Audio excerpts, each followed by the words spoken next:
menyampaikan materi mengenai komunikasi. Untuk itu langsung saja kita sambut Bapak Ocha.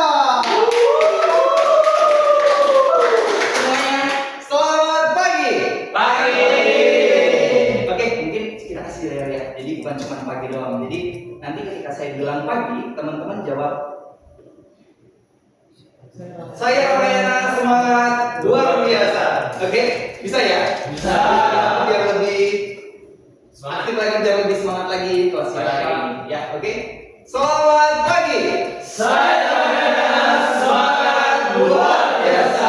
Oke, semuanya ya. Boleh tepuk tangan dulu untuk kita semuanya. Oke, sebelumnya kita kan baru perkenalan, kita lihat ada wajah-wajah yang baru ya, dari luar kota ada, dari Indonesia Timur juga ada, dari Sumatera ataupun dari Pulau Jawa. Sebelumnya perkenalkan, nama saya Ocha Gustiawan Arifona. Ya, saya trainer dari Medan dan saat ini saya bertugas di Jakarta. Oke, tapi sebelum itu saya bakalan bercerita sedikit untuk teman-teman semuanya. Ini masalah pekerjaan saya yang sebelumnya ya. Jadi sebelumnya ini saya punya rekan kerja, kita itu selalu makan bareng. Ya, tapi pas ketemu hari ini, saya mengajak teman saya itu makan. Jadi nanti kita makan bareng ya. Teman saya bilang, oh iya, nanti kita makan bareng. Tapi yang saya maksud makan bareng itu nanti itu di jam 7 malam. Tapi teman saya bilang mengartikannya itu di jam 12 siang.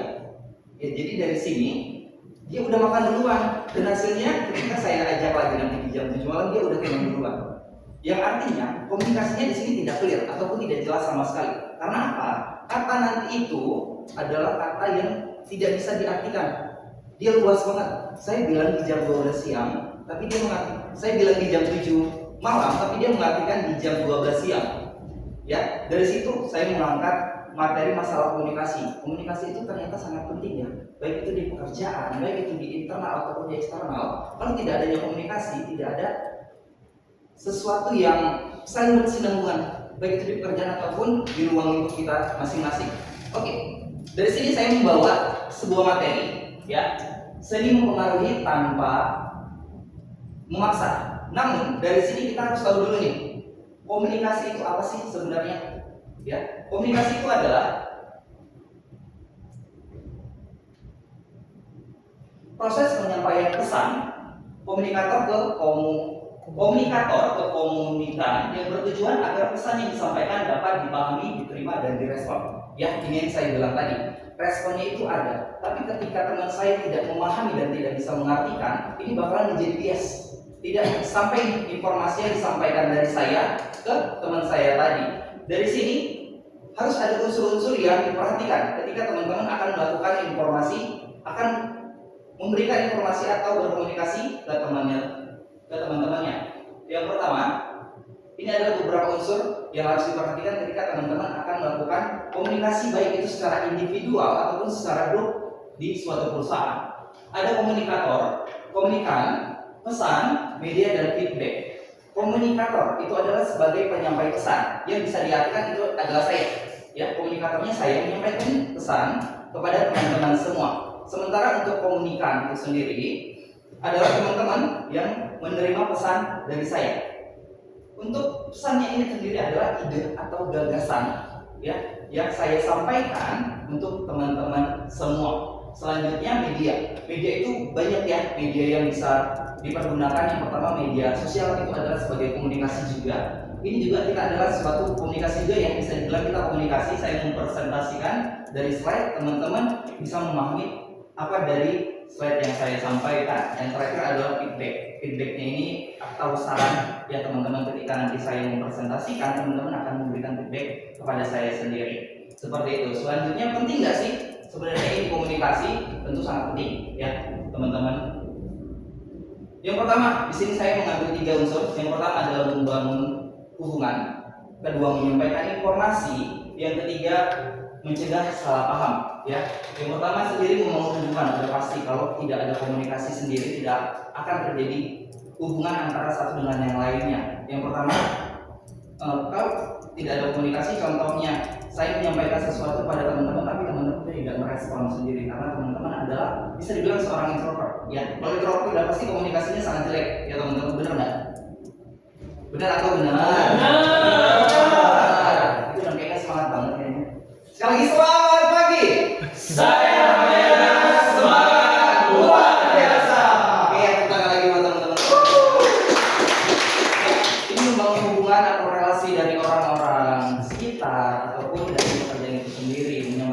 informasi sendiri, dan yang kedua menyampaikan informasi sudah pasti.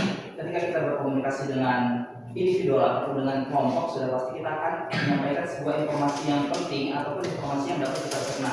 Yang selanjutnya mencegah salah paham. Nah, ini yang tadi dari cerita yang awal tadi ya, itu udah terjadi kesalahpahaman karena kata nanti itu terlalu bias, bisa diartikan kemana-mana. Jadi lebih baik ketika teman-teman menginformasikan suatu informasi atau pesan harus lebih lengkap dan bisa dimengerti oleh orang lain. Oke, selanjutnya, apakah semua komunikasi hanya sebatas informasi dong? Boleh Bapak yang jujur nanti sih? Iya, dengan Pak Edo. Komunikasi itu sebuah informasi doang atau bisa diartikan ke lain-lain kata Pak? Bisa diartikan ke lain kata apa? Contohnya? Contohnya kita saat kita mau menyampaikan masukan atau saran ke orang lain. Oke, thank you buat Pak Edo. Beri tepuk tangan dulu. Komunikasi tidak hanya sebuah informasi semata, tapi teman-teman bisa mengajak atau meyakinkan, memberikan saran, mengajak orang lain untuk bisa mengikuti apa yang kita mau. Jadi di sini kita akan membahas apa itu komunikasi persuasif. Ya. Bapak yang di tengah boleh dibantu baca dengan siapa Pak? Dengan Bapak Rohim. Dengan Bapak Rohim. Yang bawah Pak Rohim boleh dibantu baca Pak Rohim. Yang paling bawah Pak. Benar Pak. Ya. Proses interaksi di mana seseorang menyampaikan pesan dengan tujuan mempengaruhi sikap, keyakinan, atau perilaku seseorang secara sadar dengan menggunakan perasaan dan melakukan tanpa adanya paksaan. Oke, terima kasih untuk Pak Rohim. Beri tepuk tangan dulu Pak Rohim. Sudah ditekankan ya. Jadi sikap, keyakinan atau perilaku seseorang secara sadar. Jadi kita mengajak nih orang lain untuk mengerti apa yang kita maksud dan mereka akan melakukannya secara sadar dan melakukannya secara sendiri tanpa adanya paksaan sama sekali. Ya, di sini ada 3 poin proses komunikasi yang berubah ya, dari yang awalnya dia tidak mau, dia bisa menjadi mau karena kesadaran sendiri, pesan yang meyakinkan, dan selanjutnya bukan manipulatif. Sementara manipulatif ini untuk kebutuhan sendiri. Ya, jadi contohnya kayak dia menyuruh orang mengerjakan sesuatu, mengerjakan task di suatu kerjaan, misalnya dia mengerjakan absensi, itu absensi harusnya dikerjakan oleh kita, tapi bukan oleh orang lain. Ya. Dan selanjutnya tujuan dari komunikasi persuasif ini sendiri adalah ya ada 3. Ya tadi yang mengubah sikap tadi ya. Ini adalah salah satu contoh mungkin yang bisa kita baca. Ya, saya perhatikan kamu sering datang terlambat. Padahal kalau kamu datang tepat waktu, tim kamu akan kerja lebih awal dan pekerjaan akan lebih maksimal. Kalau kamu bisa menjaga ketepatan waktu ini, itu juga akan jadi contoh buat rekan-rekan kamu. Saya yakin kamu mampu. Karena apa? Kontribusi kamu itu sangat berharga. Seperti itu. Ya, di sini dapat ya 3-tiganya ya. Yang pertama mengubah sikapnya itu tersendiri. Yang tadinya awalnya dia sering terlambat, ketika diberikan arah seperti itu dia mengubah sikapnya menjadi lebih baik lagi dan dia lebih tepat waktu lagi untuk bisa datang ke toko. Selanjutnya membangun keyakinan ya. Di sini pasti udah membangun keyakinan ya. Dengan kata kontribusi sangat berharga itu bisa membangunkan semangat dia atau keyakinan dia sendiri. Ternyata kalau nggak ada saya di toko ini, kontribusi sekecil itu pun berpengaruh loh. Seperti itu. Selanjutnya mengajak untuk bertindak ya, sudah pasti ya tadi udah berubah sikapnya dari yang telat sekarang tidak telat, meyakinkan dia bahwasannya kita butuhkan juga di toko, maka dia akan melakukan tindakan yang memperbaiki diri dan menguntungkan perusahaan itu sendiri. Penting nggak teman-teman?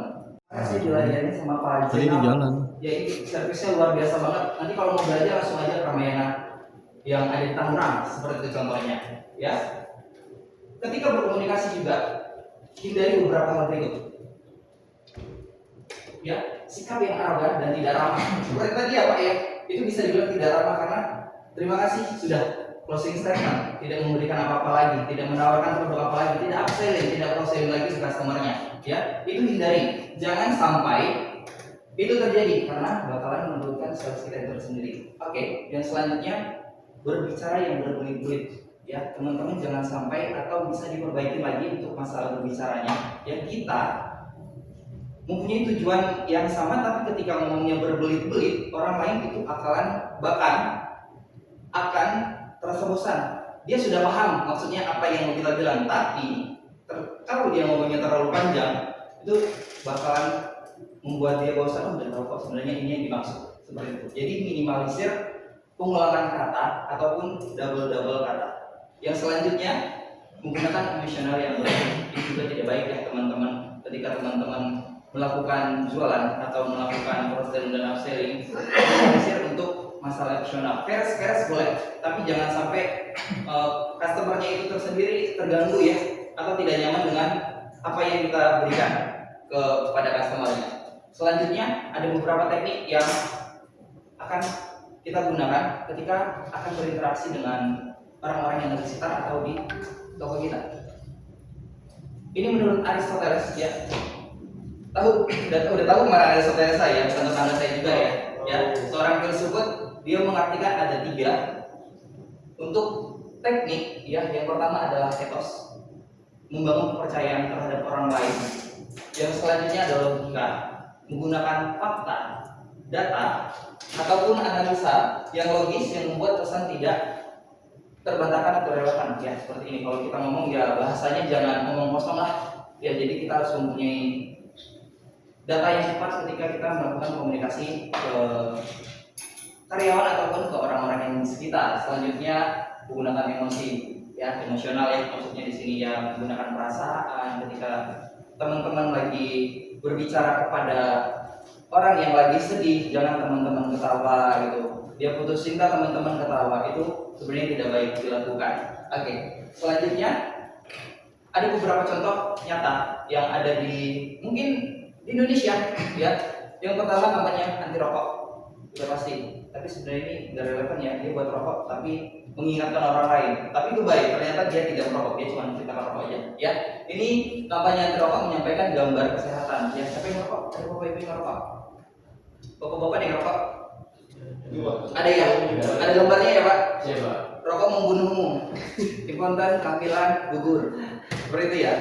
Ya, sebenarnya udah diinformasikan, tapi mungkin sebagian orang bisa atau peduli terhadap itu. Ada juga ya udah sering justru untuk kebiasaan. Oke, yang selanjutnya pemasaran produk. Biasanya yang seperti ini produk-produk kecantikan ya, apalagi kalau influencer. Kalau udah testimoni produk tersebut, itu pasti bakalan menarik orang lain lagi untuk membeli. Contohnya kayak ya produk kosmetik, ketika ada beauty class, wah ternyata cantik nih dipakaikan ke orang yang putih, dia tertarik. Ternyata dia hitam sebenarnya, tapi dia pengen nih beli produk itu.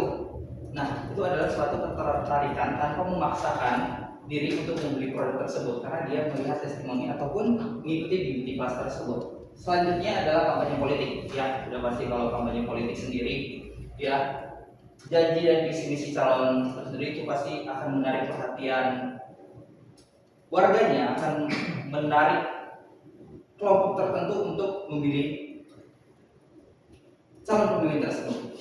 Yang selanjutnya mungkin materinya sampai sini. Ada yang mau ditanyakan atau teman-teman sudah paham?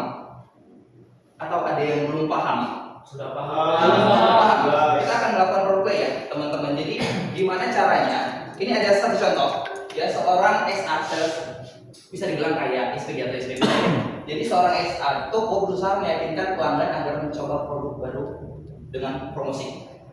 Ya, jadi mempromosikannya dengan baik, bukan dia nggak mau ya udah biarkan aja. Jadi teman-teman, nanti aku butuh 2 orang di sini ya, satu nanti sebagai SA-nya atau SPG-nya, satunya sebagai pelanggan atau customer-nya. Jadi nanti gimana SA-nya ini menyampaikan produk tersebut, namun awalnya si pelanggan ini menolak. Jadi apa yang harus dilakukan oleh SA-nya tersebut atau SPG-nya tersebut? Oke? Bisa waktu boleh? 2 orang boleh ntar? Saya Boleh? Boleh kirim tepuk tangan dulu untuk boleh yang mau jadi pelanggannya siapa Pak? Boleh. Oke, berarti sebagai SA ataupun SPB-nya ya, boleh. Selamat pagi Bapak.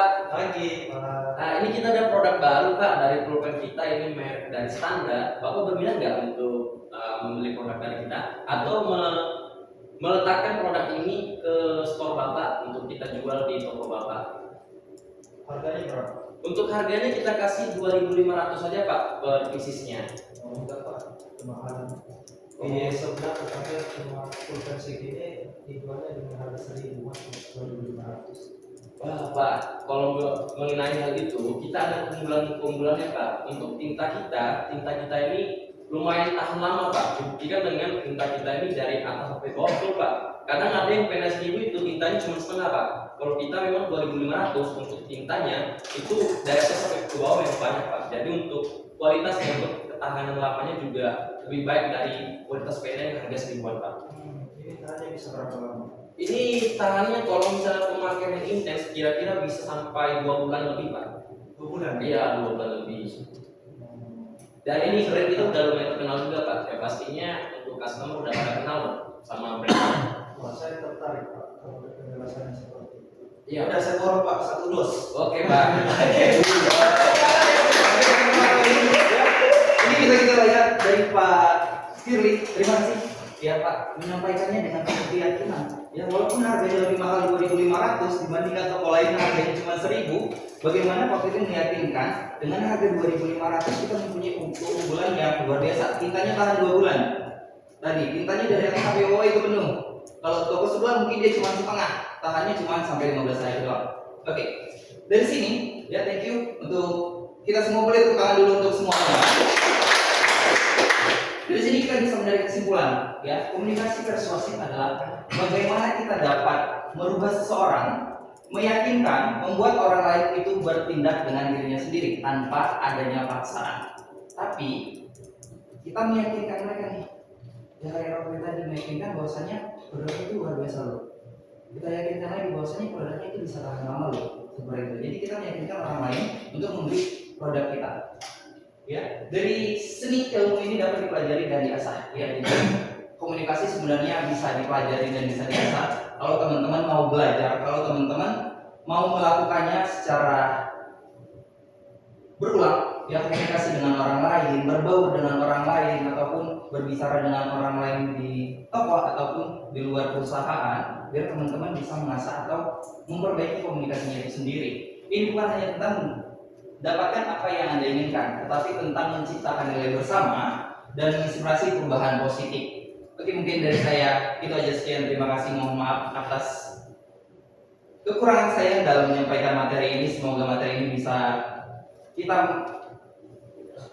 praktekkan atau bisa kita lakukan di kehidupan kita sehari-hari, baik itu di luar ataupun di dalam. Ucap kata terakhir saya ucapkan terima kasih. Selamat